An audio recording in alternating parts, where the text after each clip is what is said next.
Indian reservation, and I just happened to see a photo, and it was the same photo of the guy I saw. Come to find out, that was my grandfather, who actually passed a minute before I was even born.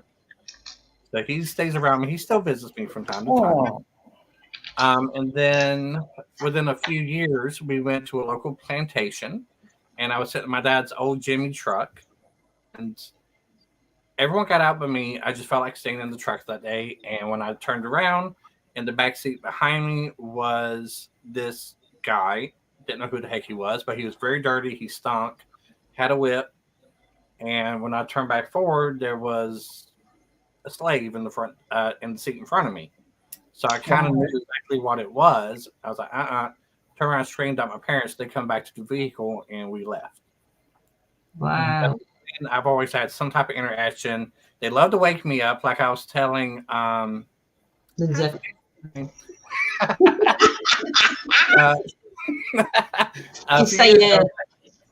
The year before the pandemic, I was dead asleep, and I had an aunt that was living here at the time with me, and my mother and my aunt were fighting. And literally, someone woke me up out of a dead sleep, saying, get them to leave me alone. I said, what the heck? Next thing I know, I started getting whooped on my butt. And then I figured, my grandma went and broke them up, told them to leave her alone and to stop it. Wow. So did you just... Oh, sorry, Lindsay. You just jump in, Lana. You're fine. So did it just continue from there? Was it kind of quite intense, or was it gradual? Did it build up over the years? It's built up over the years. At first, I could only see them for small instances. Could not hear them. Could not smell them too well. Had some, but not a lot. But over the years, just everything has intensified. So I hate to see when I'm like 80 years old what the heck's going to be happening. Wow. Judy, Leanne, evening everybody joining. Thank you for joining. If you've got any questions, pop them into chat. I will put them up on screen for Lana or Kenneth. And sit back and enjoy. I'm going to say, about the smell. So when you were young then, you'd sort of like got all the senses in one then, hadn't you, really? But then obviously as you got older... So what age did it hit you then when you realised that you could... Well, if you look at the first instance when I started seeing the spirit, 5 years old. And I'm now 36, so hey, keeps getting bad. Did you feel as though you could tell people, Kenneth? Or did you feel as though you needed to not speak about it to the family? Or to those that knew, I would say stuff to them, give them a message if needed, or tell them what I just saw. But the majority of my family is very old school, and they don't believe in that stuff. Did you find that difficult? Yeah. So I learned from a teacher of mine who had similar abilities just to keep a journal of everything I see and keep it hid. And that's what I did for many, many years. Yeah. Excellent. There's so many people out there that do trying because of the beliefs or the religious, but do you know what I mean? Their personal religious upbringings and stuff. It's got to be so difficult to have this kind of thing happening, and yet you've got, especially from a young age, and you've got nobody on that spiritual level to say, look, this is normal, because it's got to be tough. Mm-hmm. Yeah, the only person when I was growing up that really had some idea about it was actually my great-grandmother, because she was from Ireland and she had the same abilities. And she was a healer. So when I was able to see her, she always made sure I sat right next to her. And when I was near her, I didn't see nothing. She blocked everything out for me. Wow. Oh. That's amazing. I love nannies. Nana Lynn's put, where is Kenneth from, please? I am actually from South Carolina in the United States. Wow. So I'm a true Southerner. Southerner. Just don't speak out west, because those states start to sound like what you hear on TV. There's so much history, but then again, there's so much history. I mean, there's history all over, but in South Carolina, the history there is phenomenal. It's very diverse. We do have, like, especially the area where I live at, it's literally an island. We have 2 major rivers and then the runoff swamps. And I got reverb. But yeah, I mean, we have a lot of the plantation, a lot of the slave stuff that happened here.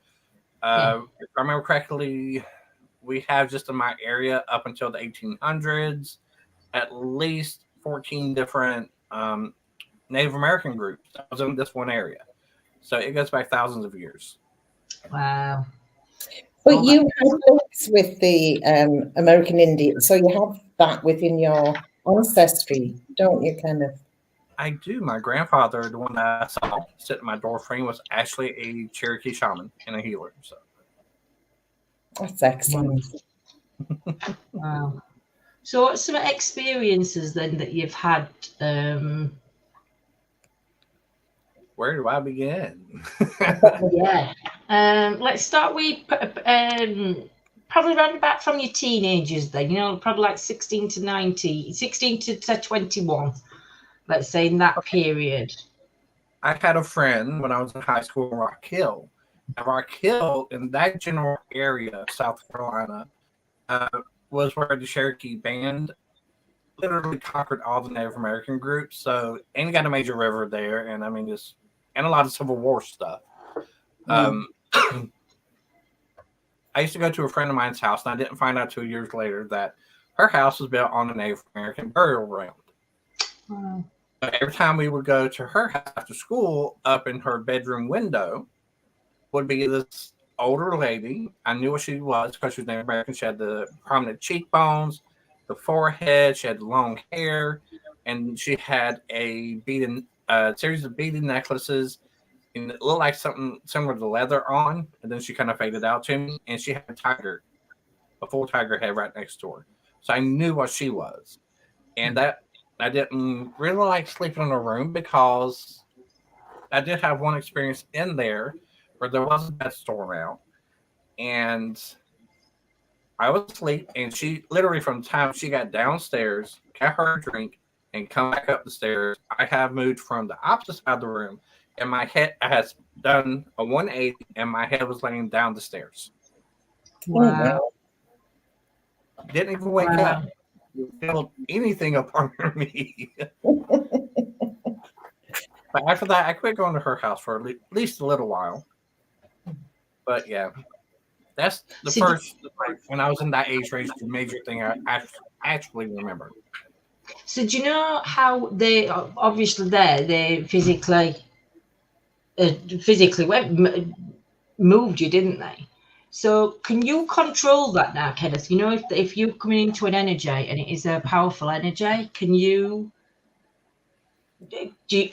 Are you? It's not really you as a psychic that can push them back. It's your guides and your guardians, but they can only do so much because they have to work off of their own amount of energy.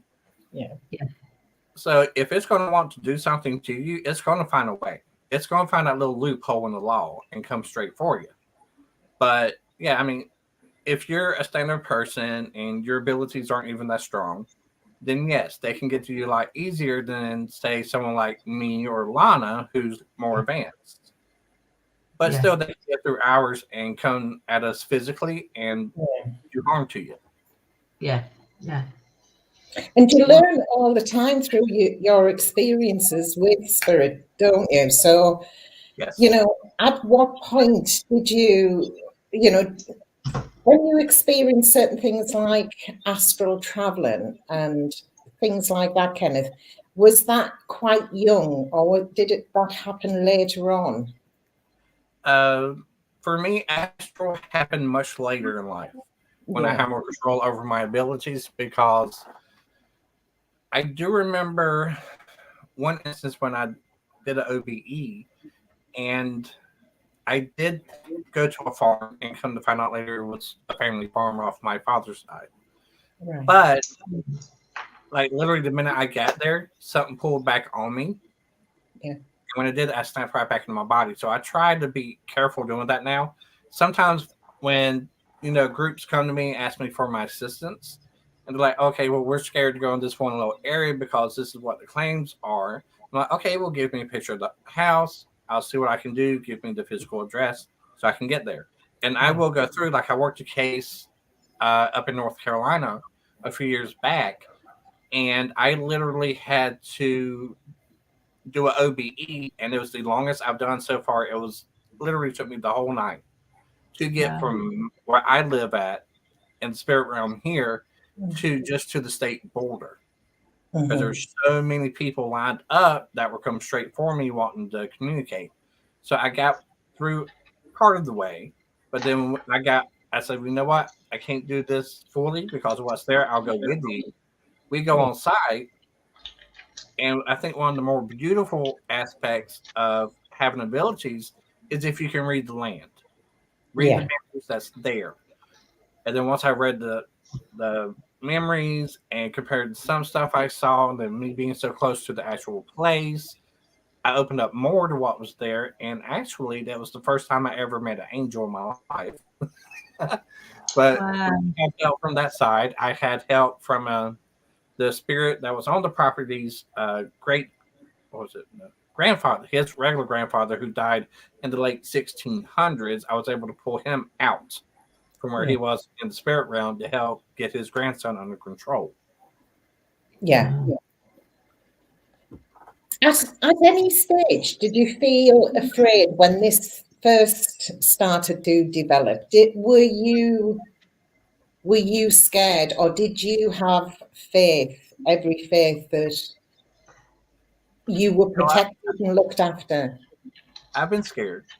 There's one point when my guides would not even come near me. They literally turned their backs to me. And it's because one of the scarier aspects, and it's something that a lot of people don't know about, is you can have a member, a friend, or someone that's within your lineage that they're slowly transferring from a humanoid form and being reborn into an animal form. So this whole spiritual aspect of going from, human, they slowly turn into that animal. And I actually had someone I was related to that was doing that. And they approached my bed one night and woke me up, and all I see is this humanoid face, these weird looking eyes that were glowing, the fur, and they had already started changes from the waist down. So they had the regular arms, but it's turned in. They were walking on knuckles, and their body was already long, and from the waist down, like I said, I already changed into the animal form.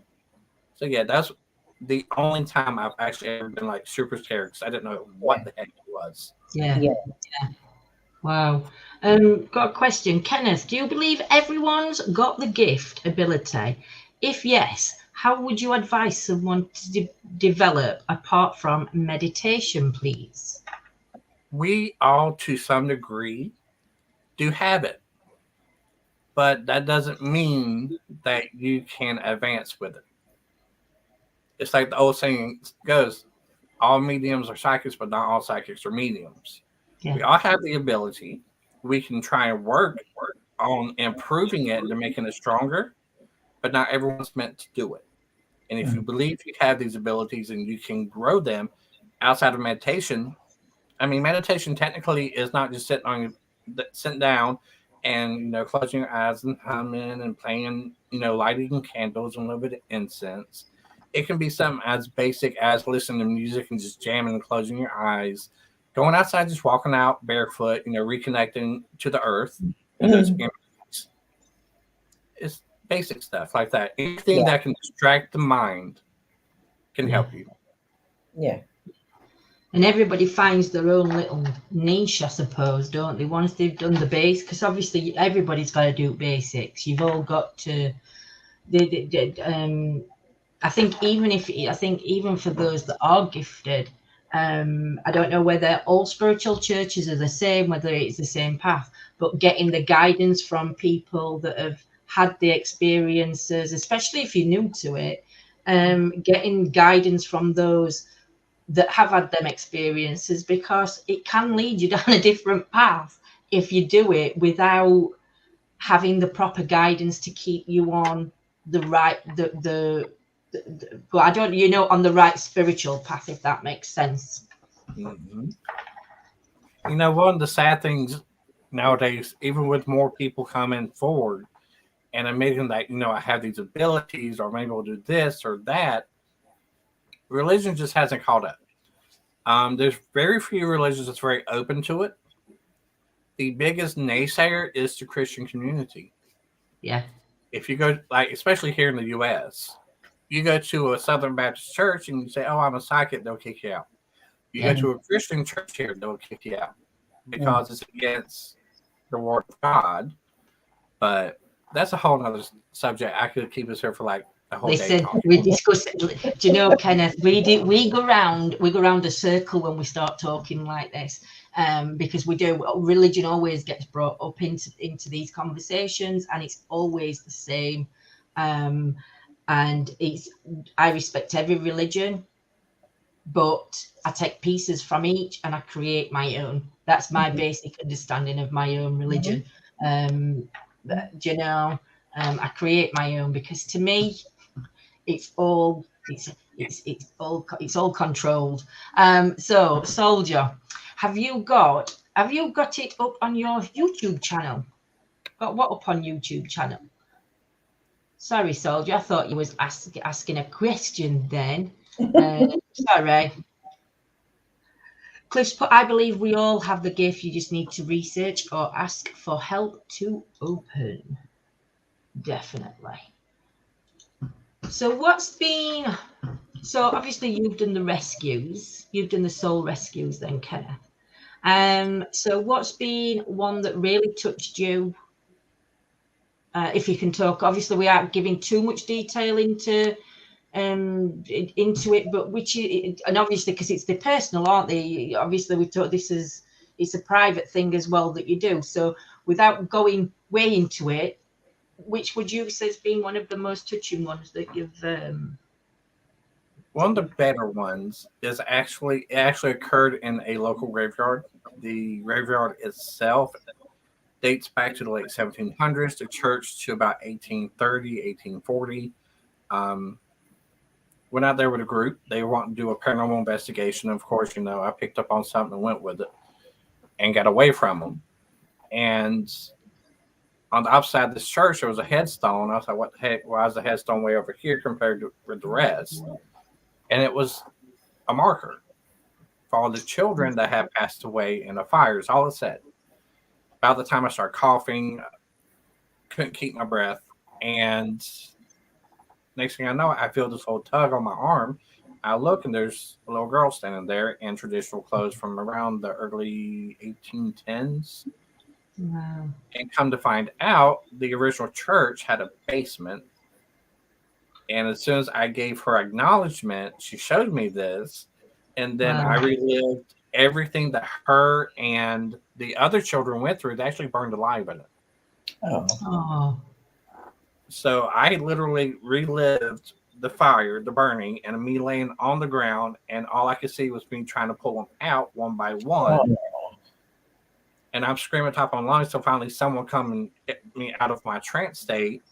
I told them, we got to do something here. Mm-hmm. So I told them what I saw. The next day, we end up having to contact the church that owns this one, tell them what had happened, what we saw, and they validated everything for us.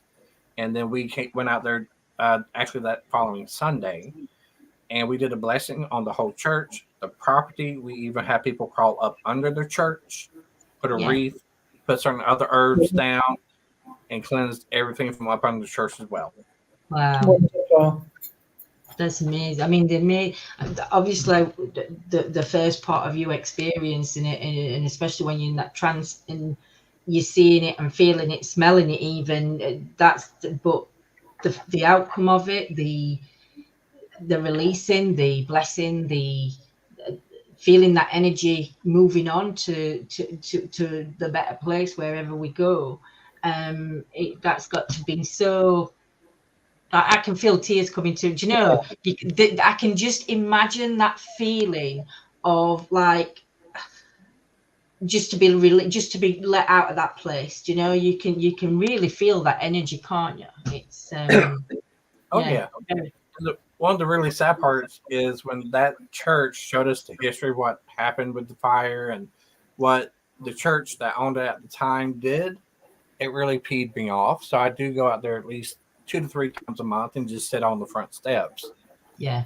Is that when it burnt down, instead of clearing the rubble, they just piled everything into the basement. Yeah. And just rebuilt on top of it. Yeah.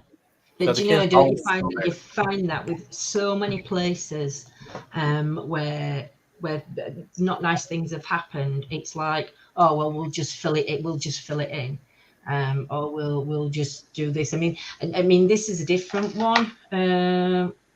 I'll put that up in a minute. I mean, it's similar but different. There's a cemetery near us, and it's a really old cemetery. It's not been used for a long time, and we've actually gone in there and done a paranormal investigation. Now we know there's children's energy in there because they do communicate, and we have seen the children.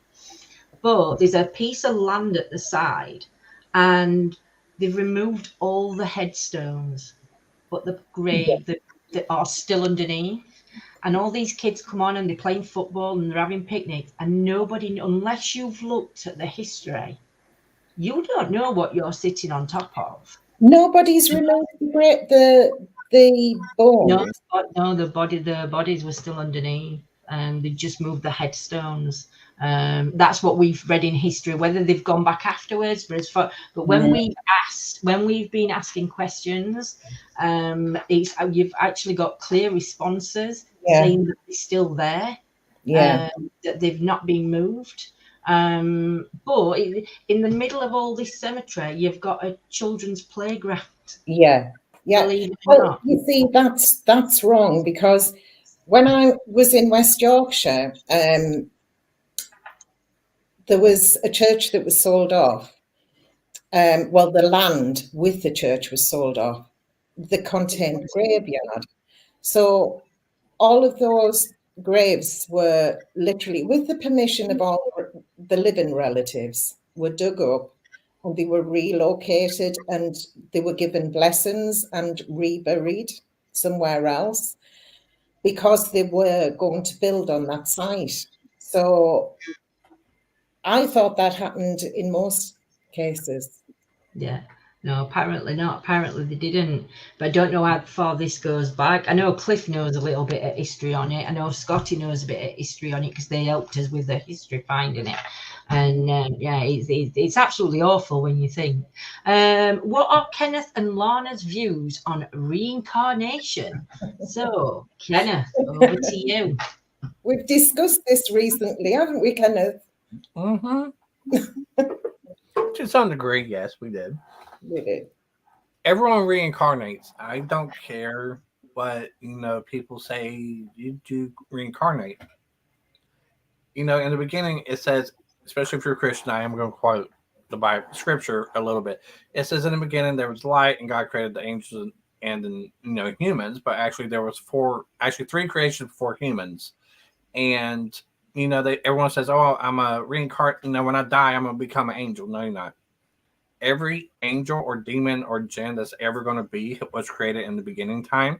So that means that when we die, since we are not on their level, we have to come back spiritually into each life, whether it be animal, plant, or human. So yes, we reincarnate every single time we die, unless there's only one way to stop it. There's a certain level of learning we have to do, a certain level of reconnecting with the cosmos and the earth and everything around you. If you fully achieve this, then you can stay on the spirit side.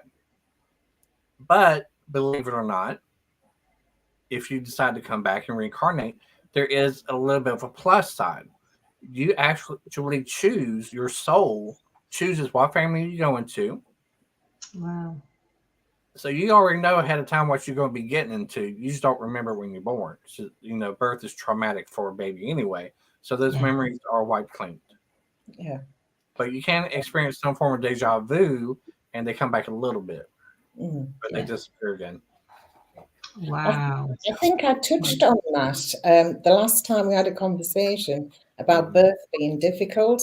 In terms of, for some people, it's really painful.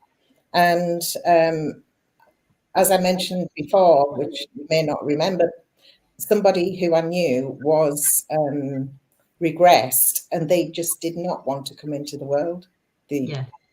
They literally cried. It was a traumatic experience. So he did feel better after an hour or two, but it was a terrible experience for him to live that.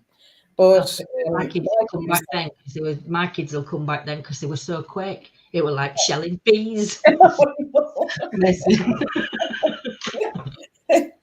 No, that's got to be awful. That though, to actually go back to do like a past life and to have that memory and it being so traumatic. I mean, it's got to. I mean, my mother says I come out crying and I still cry to this day.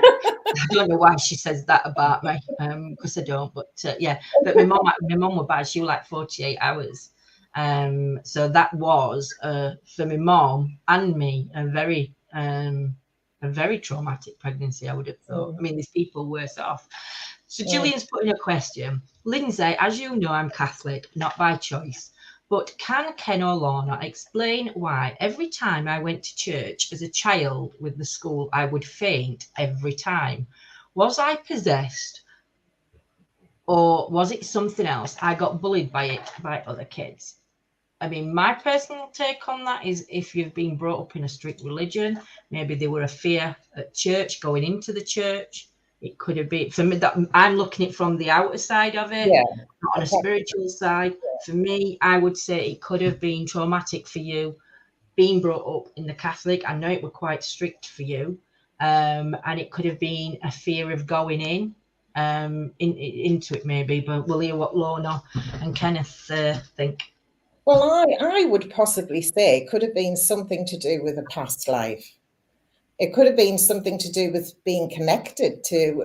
Was it every church or was it a specific church? I don't know what Kenneth's take is on it, but I do know my niece used to feel very panicky when she went into a church, and she couldn't explain it either. Yeah. Trying to look at her photo, see if I can read her. Well, I mean, I agree with both of y'all, but at the same time, you know, if you have abilities that's just starting to wake up, especially when you're a child, going into those high energy places can also do it to you as well. Wow. Which means that place ain't been properly cleansed, and they need to learn how to cleanse that incense, swinging around a little bit more. Wow. Yeah, true. Sorry, I'm going to jump back now. See, this is it now. We get people putting back into questions we've done. But Steve's put, you know, when we were talking about cemeteries and stuff, Steve is over in New Zealand and he's put, they did that here when they built the main highway, except instead of going over the top, they were all re-entrained in a mass grave. Yes. And then Cliff's put, he knows of 4 places in Wakefield over here where houses have been built over the graves. Yeah. And Jules has put Chesterfield's not far from us, and Keswick Drive in Dunstan, Chesterfield houses are apparently built on top of graves too, and she's read that somewhere. Do you get any activity or is your home peaceful? Ooh, that's for Kenneth. My house is very active. My grandma's been here before. The most common one that likes to sit around my house is actually a stepfather of mine. Here's the weird thing. When he was living here with me, I had a security system, and I had these little knobs that was positioned at the top of my doorways and on my windows. So in case someone decided to break open, it would pull it away after I set it, and it would set the alarm off. Well, after he passed, I actually went in and took the whole box off, and I had no choice because every time you would turn around at certain times, it was the hour of his death.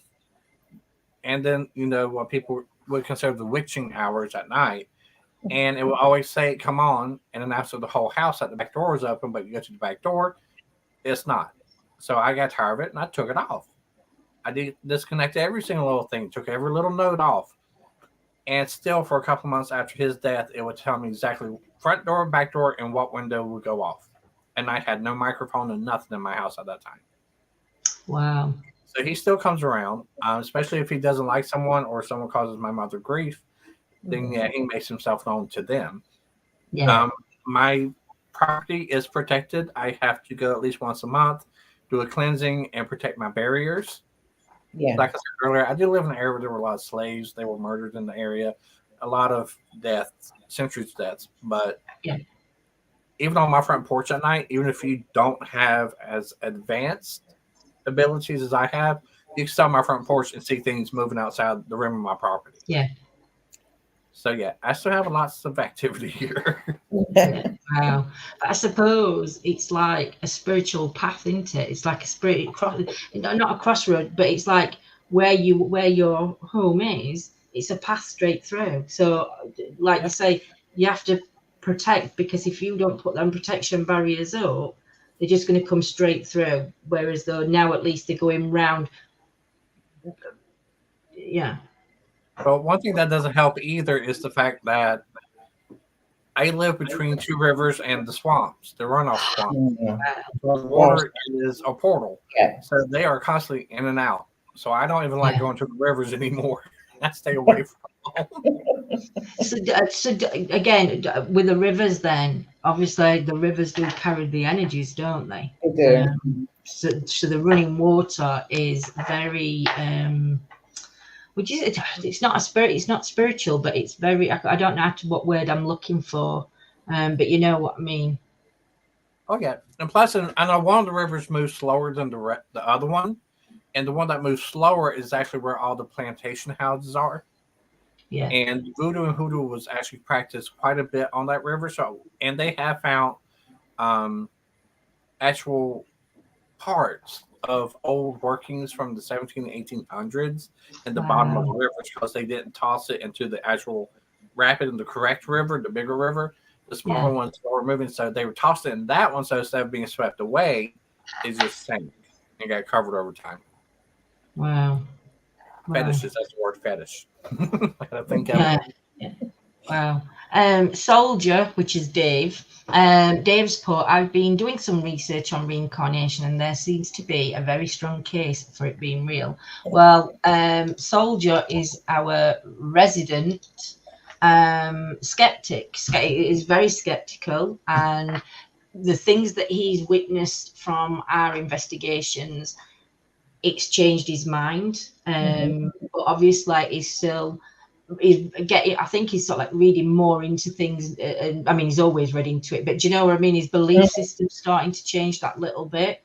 I don't know. We've gone to do a paranormal investigation, and we caught some monks. I'll try and get video and send it to Lana, or I'll try and send it to you, Kenneth. And we're at this church. Well, we're an old abbey. And we're doing what you call like a vortexy thing in corner. I'll explain that. And me and Claire I was sat down and Claire were on the floor. Next minute, you see about 4 monks walk past. You can see the shadows on the wall, but they've got their heads down like that as they walk. You can see the hands and the heads are bowed, and they just walk straight past us. It's amazing, absolutely amazing footage. And that's where Soldier were like, there's something, you know. Yeah. I know recently, I think it was here in the U.S. It might have been Canada, but I know it was over here somewhere. Scientists have been studying to try and prove the afterlife. And they actually had several rooms with people whom were dying. Yeah. And in just about every single room, they use actual equipment that paranormal investigators would use. And they actually caught, at the moment of death, the souls leaving the bodies. Yeah, I've seen it, yeah. I think there was a doctor in Plymouth, in a hospital in Plymouth, that was doing the same some years ago. But I think I sent Paul Goddard a video the other day. A German scientist, he's going into investigations of this nature because he had an experience that changed his life. And so he went down that route. So he's investigating near-death experience, all of that kind of thing, and reincarnation, because he'd witnessed an accident, and it was ahead of where he was. He was in a traffic jam. He discovered it was his daughter's friend. Now, he'd only seen this friend for a few times. He didn't know this friend. Not really created a relationship with her as such. So he couldn't understand why he felt this overwhelming feeling of grief, and it lasted days. And he went to a medium, and the medium said that he had been her father in a previous life. And because he felt the feeling of grief, but also of this powerful feeling of love as well.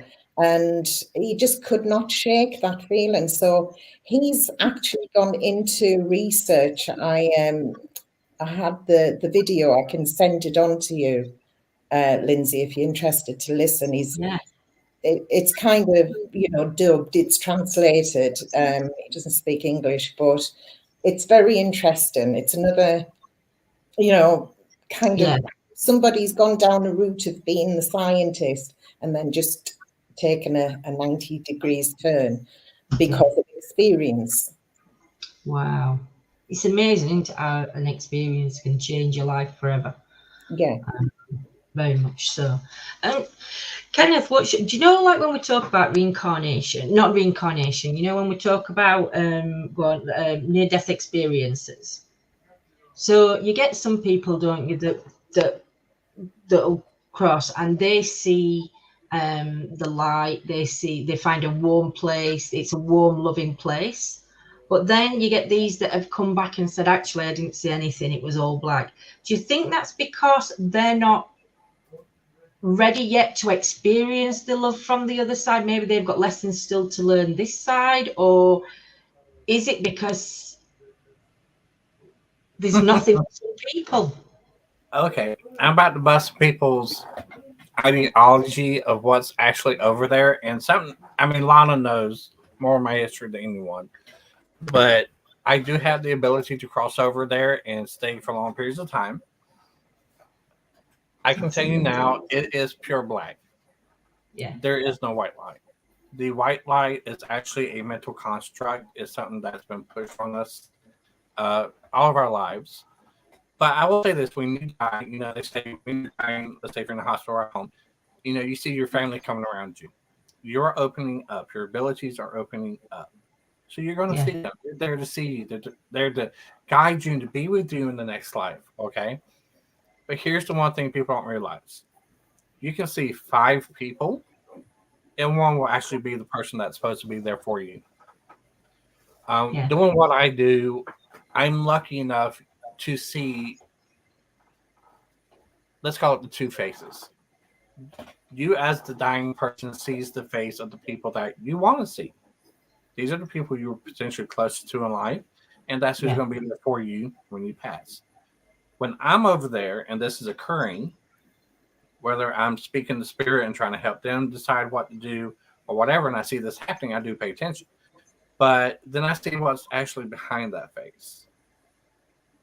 It's either angelic or it's demonic, or it's a jinn. It's something else, something that's never lived a human life and that's never experienced what we do. But their job there is to keep you from crossing over on the right path. Because if you choose the right one that is actually related to you or was a good friend in life that's actually there to help you, then you'll be reincarnated. Otherwise, you get stuck in limbo until you figure out how to get back on the right path. Yeah. It's like a learning process, isn't it? It's like that. So you go through a learning process. Do you think that's because on Earth that we've not learned something on Earth, or is it not something, not to forget Earth? Is it something that we've not learned on a spiritual level in this life form that we've got? And that's why we go to. That's why you see why you go to that learning place. Do you know what I mean? Mm-hmm. Well, I don't think it's not that we haven't learned. It's the fact that we have so many different things that oppose us. Yeah. Honestly, that there's just so much negative that tries to keep us from being on the right path. Just like in life, life Yeah. is the same in death. Yeah. But in death, we do have to deal with much darker and nastier things. But if we are uneducated in this life, and I don't mean you can have every degree there is in everything in the world, Yeah. but learn world religions, new and old. You will start to see where things overlap. And then when you see these things that overlap, your mind's going to get blown and it's going to start opening up. Yeah. So when your mind starts to open up, then you start seeing all these potential other possibilities. And then you learn this and that. I mean, it's just many paths. Yeah. Just follow them and learn. And that knowledge, because the older you go back, the more spiritual knowledge you gain, and that helps you in the afterlife. Yeah. Yeah. Soldiers put, can I get your opinions, please, on organ transplant, where the recipient takes on some of the donor's personality? Can that be possible? Spiritually, no. I have seen research on it. Oh, gosh. From a scientific point of view, I mean, personality is located within the brain. If I remember correctly, I think it's the right hemisphere. Yeah. I don't see how that would occur with any organ other than a brain transplant. So I do know there have been studies of people who've had brain transplants, and they know who they are. Just it's a different person in their own body. They do carry some of the memory. Yeah. I think that's basically it's the residual sort of memory of it. And then kind of, as you're talking about that, is thinking about what they talk about, the cells and about God, if you like, being part of each cell. And, there's kind of an offshoot to that way of thinking. And then, of course, I do know that people have recollected having a totally different kind of skill or acquired something that is unfamiliar to them prior, after the transplant than before. Not everybody does this, though, that has a transplant, but I have seen accounts of that. Oh, yeah. Jules has just put the people who have got her sister-in-law's organs, they're taking on an amazing personality. Oh. But I suppose again, if there's energy still connected to something, it couldn't. Yeah, Gillian, I think so, sweet. I'd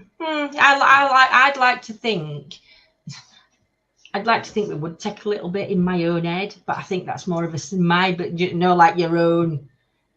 Is like a thank you kind of thing. So Steve's put, we're getting some really good questions coming in now. What's your opinion on different cultured ceremonies for releasing a loved one's spirit from the home they've lived in and having family who have passed over overcome down and guide them? What's your opinion? Kenneth will rejoin us in a minute. What's your opinion on different cultured ceremonies for releasing a loved one's spirit from the home they lived in and having family who have passed over come down and guide them over? No worries, Claire. Trying to get my head around that one. Here he comes. Sorry, it's out from time to time. So Steve's put a question up, and he's put, what's your opinion on different cultured ceremonies for releasing a loved one's spirit from the home they lived in and having family who passed over come down and guide them over? Depends on the culture. Most of them, they're quite beautiful, and actually in most cultures, ancient cultures at least, you didn't actually bury the body. You had to cremate it. because they strongly believe in something I believe to be true, only because of my Native American side, is that, if you bury someone, something grows, animals come and eat it.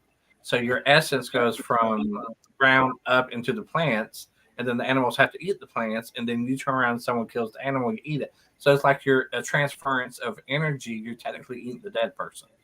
Yeah. So when people come through and actually do a proper cleansing of the home, release the spirit, it can be a good thing. And most, like I know here in Charleston, we do a big thing every year where we release all the energies that we can from the slaves that actually drown in the ocean, and we actually walk out into the ocean. But I think it's pretty beautiful, most of them. But some of them are kind of crazy. Mm. I think some traditions are lovely, and it's honouring that specific event or those people that once lived. I think it's a beautiful thing. I think, well, personally, I quite like ritualistic things in terms of traditional. I think Steve may be referring to a New Zealand native culture. Yes, I think that's what Steve is referring to when he asked his question. But like you said, I mean, some ceremonies, they're absolutely beautiful, aren't they? Ceremonies that are done, and yeah. I'm trying to think. So, Kenneth, let's hear some more about your personal journey. Now we've had a few questions. Let's get back onto your personal journey. Well, what y'all want to know? Well, let's think. So we've done your teens. So from, say, the age of, say, 28 to 36, did you say? 28 to 36. So how different do you feel now with your gifts, your abilities, to how you felt when you were like 18 to 26? How different do you feel in yourself? They're more controlled. Yeah. With experience, well, as you do stuff, you gain experience and you learn. So I do feel they're more controlled. And I will say this, I have been lucky to work with some groups nationwide and internationally. And through this interaction and getting introduced to different energies and getting used to different places, that's been a lesson within itself. Because now I know when I have to do an out-of-body experience, if I come in contact with this certain type of energy, I know where I am. I know what I'm dealing with.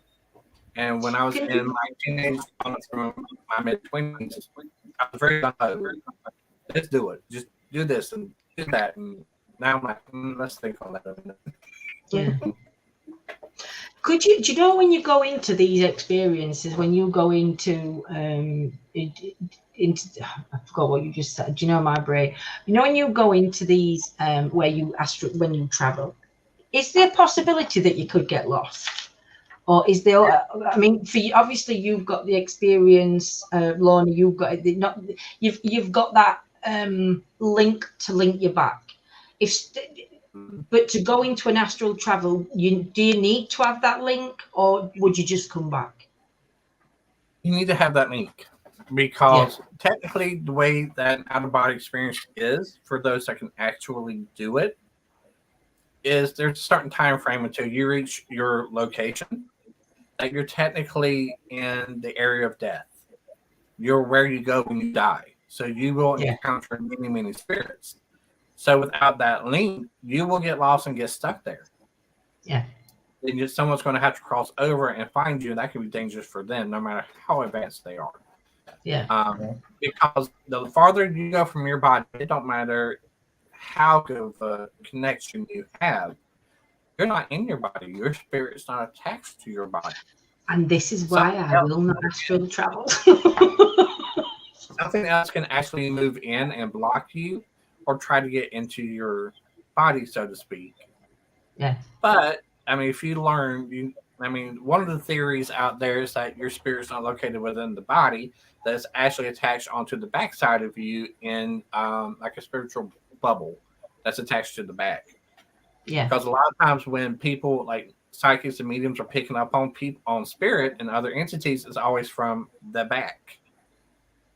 That's an interesting study, but yeah, you can do it, but it's going to be dangerous, and it takes years to master it. Yeah, Mm. it's not something I want to. It's not something I'd personally want to experience on my journey. Would I? Do you know? I wouldn't say no, but it's just something that I think at the minute is like, whoa! It's like beyond universes at the minute for me to even go down that pathway. Do you know? Where I'm just okay trying to connect at the minute. Well, I wouldn't say everything is for everyone. No, it's not. So how are you going to, what your progression is, and there's a natural course to that progression. You can't force things along the way. But what I want to, if I can ask Kenneth, is about spirit guides for people who, because some people don't kind of regard them. I mean, I know, you know that we have a similar opinion about spirit guides. So how important to you, Kenneth, are spirit guides? They are extremely important because it don't matter if you have abilities or not. If something's coming for you, they're going to be the first ones to see it. They're going to be your blocks, and they're going to let you know. Sometimes, you can be in a graveyard in an old building doing an investigation or whatever, and the hair on your arms stand up and on the back of your neck. Everyone says, "Oh, it's a ghost." Think of it this way: it's not necessarily a ghost. Yes. It's your guides letting you know that there's something there, and you need to try and get away, or try to get your evidence and just getting your attention. Yes. Yeah.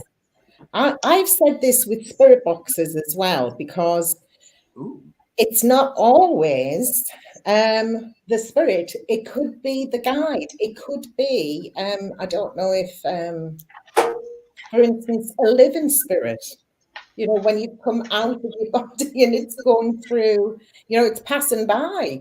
Yeah. It could be. And, to kind of open your mind up to other possibilities is better for you, really. When you're going into investigations and, you're following a certain structure or protocol, think about the other things surrounding that. Don't think specifically, I don't know, it's a ghost that there's a write-up about on the wall. It might be other things, it's kind of taking the time to analyze it. To analyze it and get the information together, get the feelings.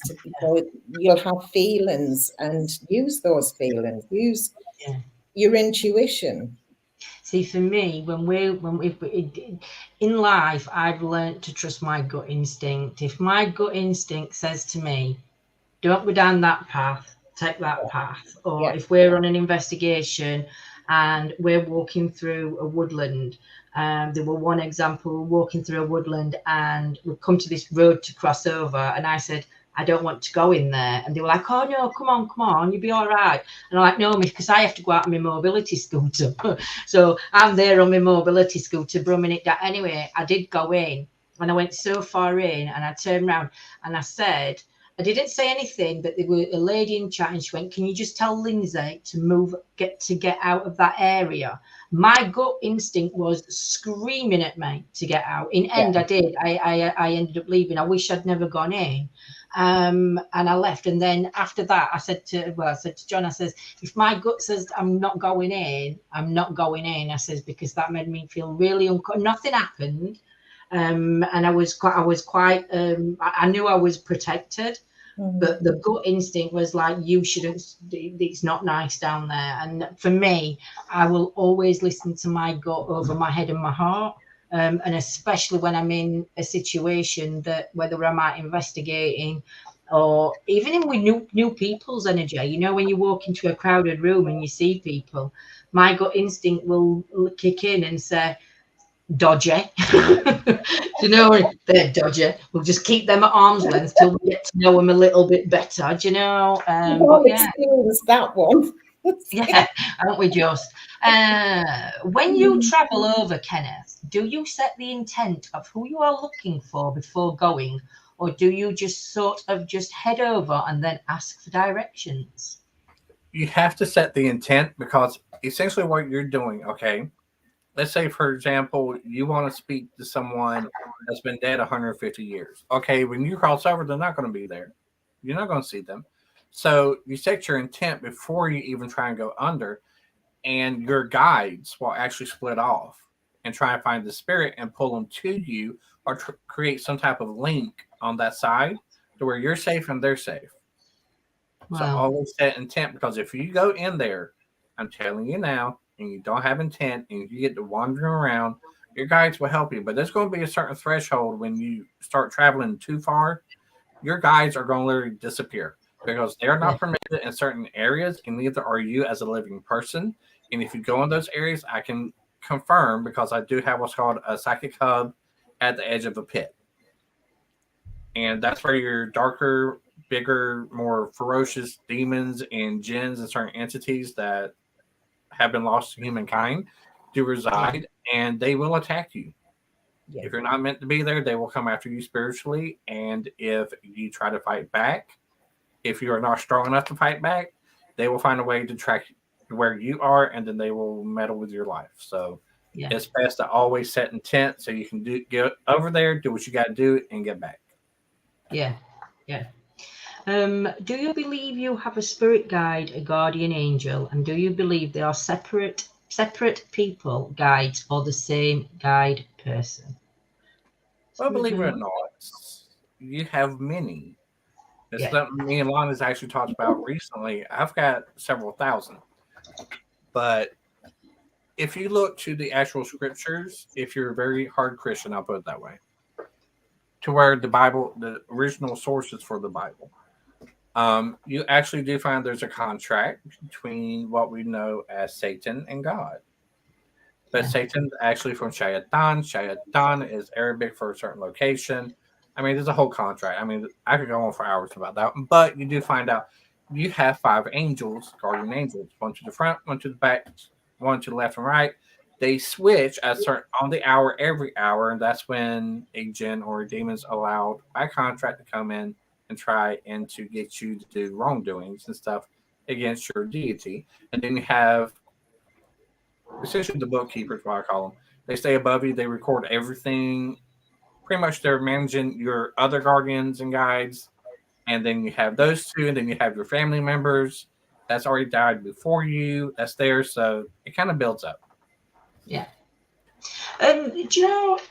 Talking about the so do you know? Right. So we go out investigating, Kenneth, and when we go out, our intent is always respectful. It's always on a positive level. If we come into anything that we think is, if we said negative, I'm going to say it's somebody grumpy. It's not necessary. I've never felt the energy of a negative energy, but of a grumpy energy we've found. We've always respected them. We've always like moved out of their way. For people like that, what we do it in that way, is it still dangerous that because our intent set is, are we still in not dangerous such, but it could attachments happen, or am I deluding myself in saying no because my intent's pure and I'm sending out all the love? Do you know what I mean? Mm-hmm. When you go on site, it don't matter what kind of site it is. Don't delude yourself, because any dark entity can put on a face. They can make you think they're this old grumpy man or woman or whatever, and then you kind of track that conversation, try to help them out, and all you're doing is helping yourself up more trouble. That's the one thing about dark entities, demons, jinns, whatever you want to call them. Depending on your path, they've got different names. They can't fool you. They're very good at reading your mind and what you're wanting. It's one of their abilities that they were created with. And they will feed into it, and they will do what they need to do to get closer to you. Yeah.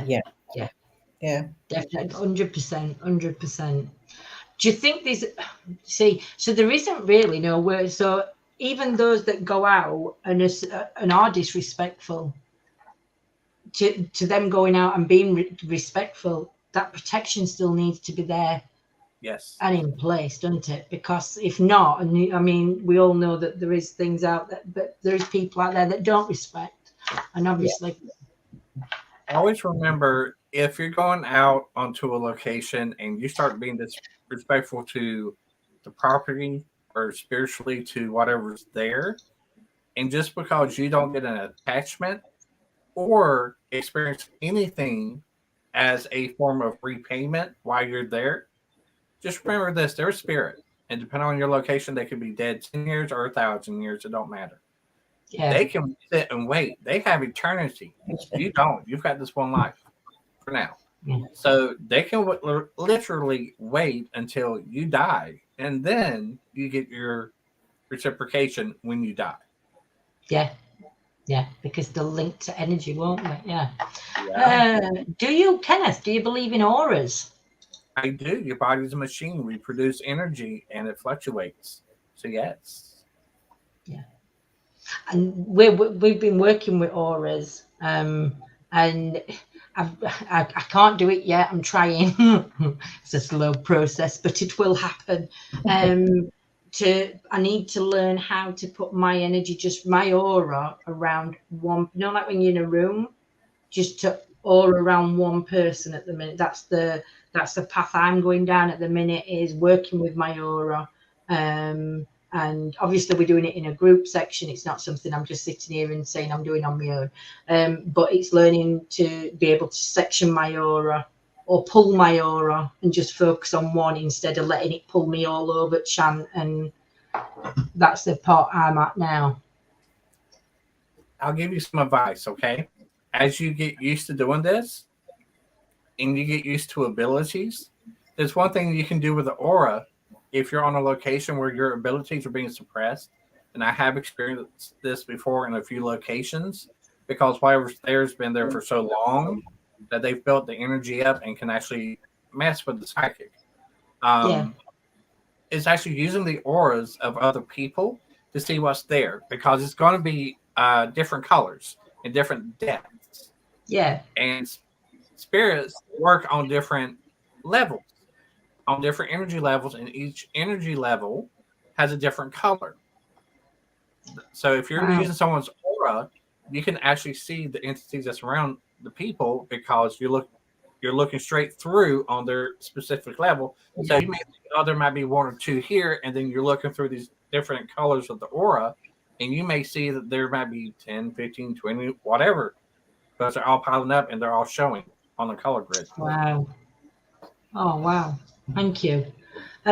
Jules has put, I don't believe in the Bible, here, but I believe in a higher plane, angels and guides. 100% behind you, Jules there. I'm not a Bible person, and I don't mean to offend anybody. It's their right if they want to, if that's their belief. 100% respect you. Just for me, it's just it's been tampered with. Way too many times. Yeah. So yes, is the quantum field? Oh, this is a good one. Is the quantum field the same as the astral plane? Let me think on that one. To a degree, I would say yes, because when you cross over or deal with spirits, like I said, there's certain places you can't go. And in quantum field, if I remember correctly, is the study of different planes of existence, literally. So if you're studying and you're afterlife researcher and you're studying spirit, then yes, to a degree they will align. But there's other parts, other aspects that would be totally different. Ooh. Kenneth, what's the best spiritual film you have ever seen, and why? Oh my gosh. Insidious. I love Insidious the whole series, because what she does and the way she does stuff is similar to how I do it.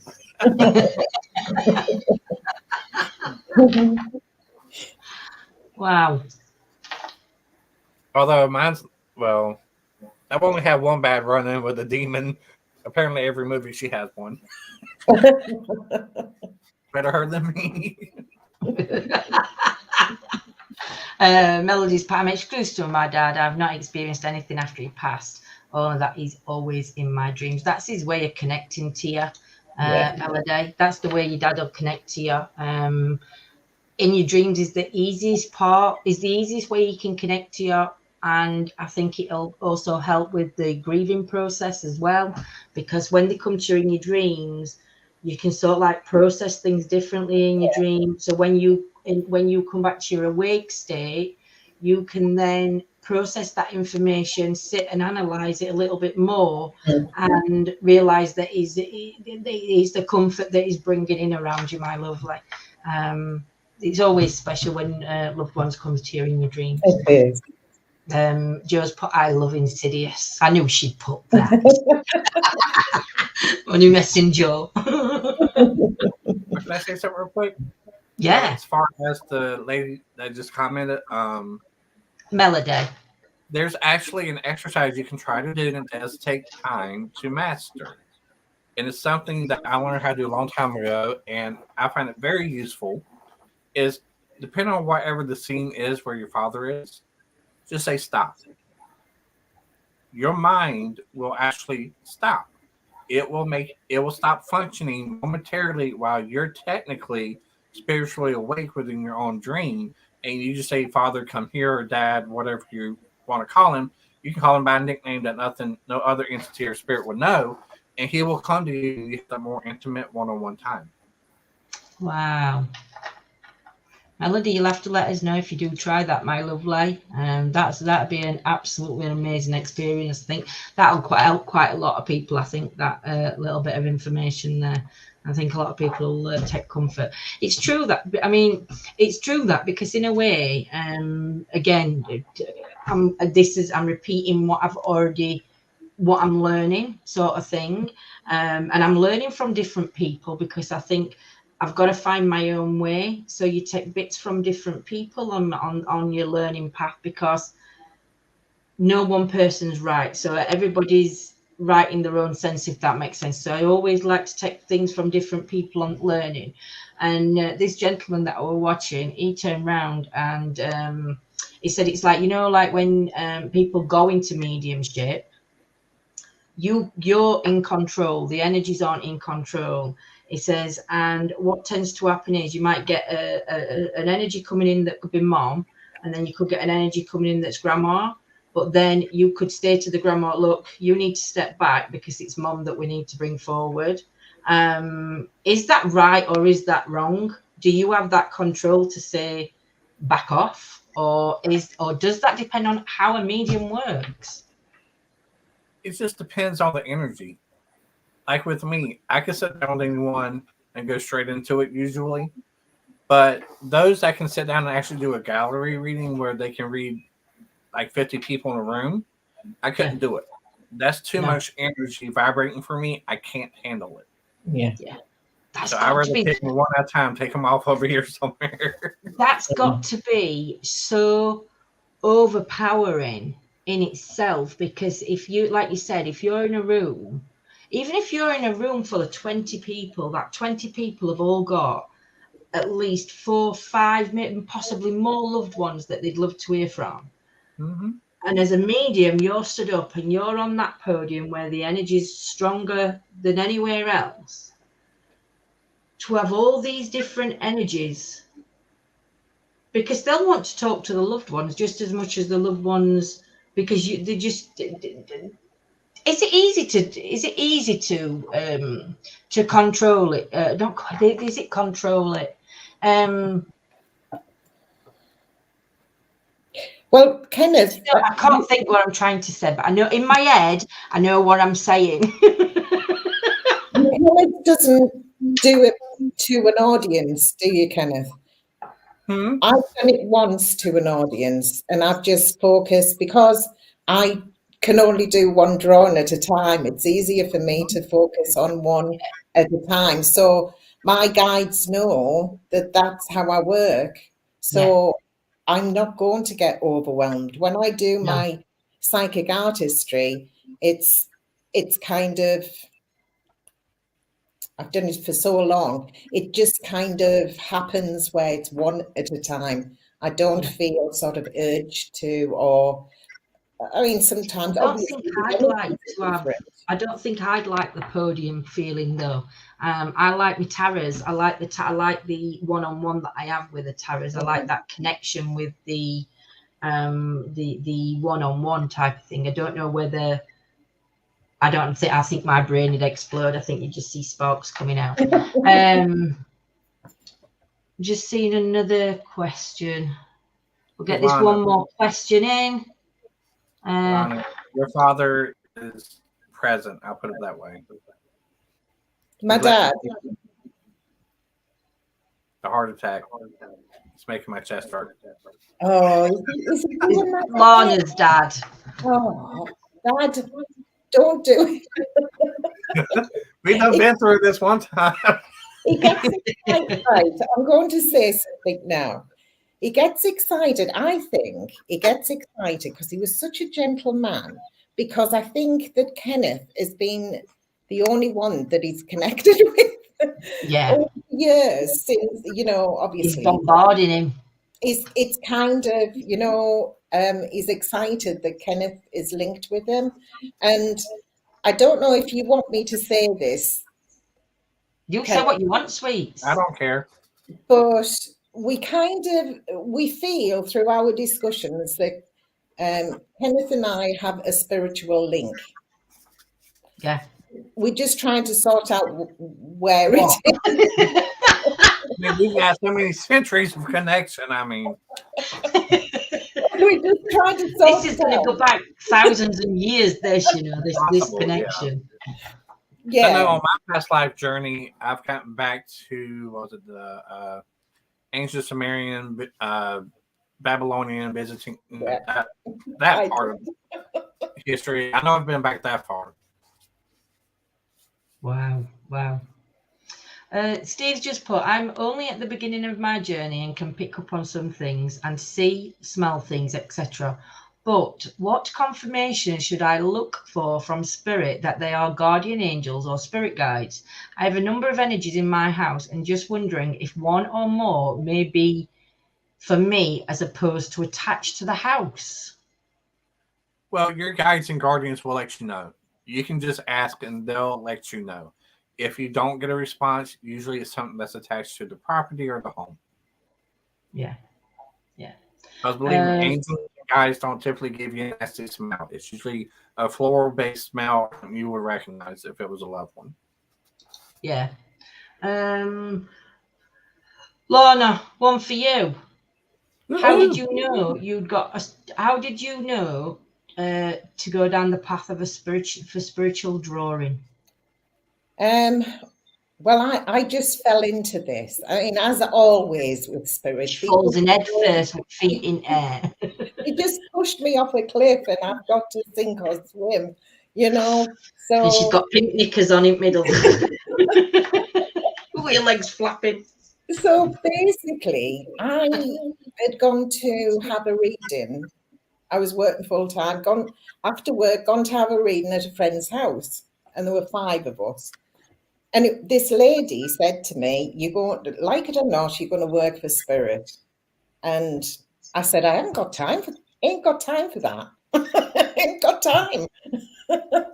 So I said, "Thank you very much. That I am an artist from, I've drawn since I was 4, but I left it alone a long time ago. So I haven't got time to draw even."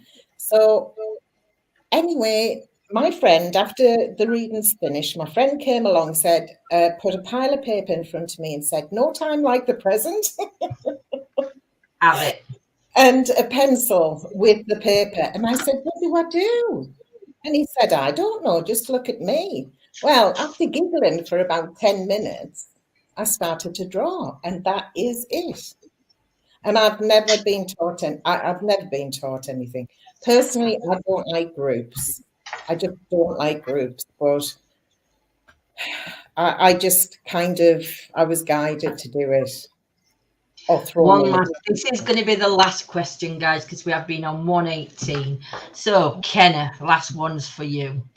What are your thoughts on certain tones or sounds that we hear, i.e. 5 to 8 hertz? Is that right, hertz? Mm-hmm. Yeah, hertz. They're talking about what's called the esophageal frequencies.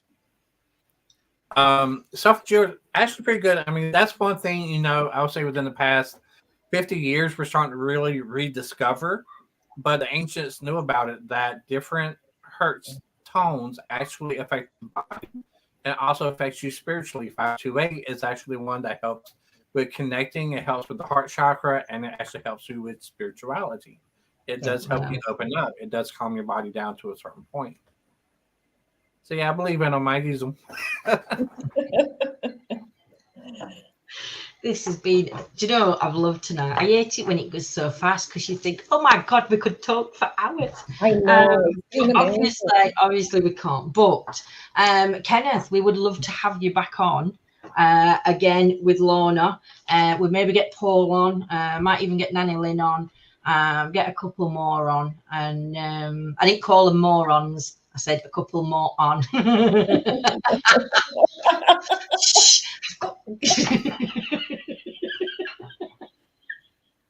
I did, Nanny Lynn. I called you a moron. I didn't. I take that back.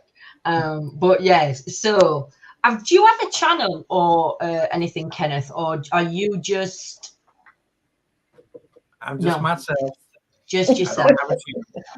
That's okay. But if anybody did want to get in touch with Kenneth, you can always go directly. But you can look for Kenneth, or you could go straight to Lana or myself, and I can pass your messages on. Or I don't know whether do you have your Facebook open so people can just message you, Kenneth? Yeah. So if you look for Kenneth Holden over on Facebook, and you will find him. And do not inbox him with all these stupid questions on, can I have a reading, please?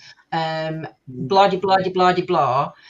Just make sure if you're booking a reading, you'll be polite. And if you've got any questions, remember to be respectful when you do get in touch with Kenneth.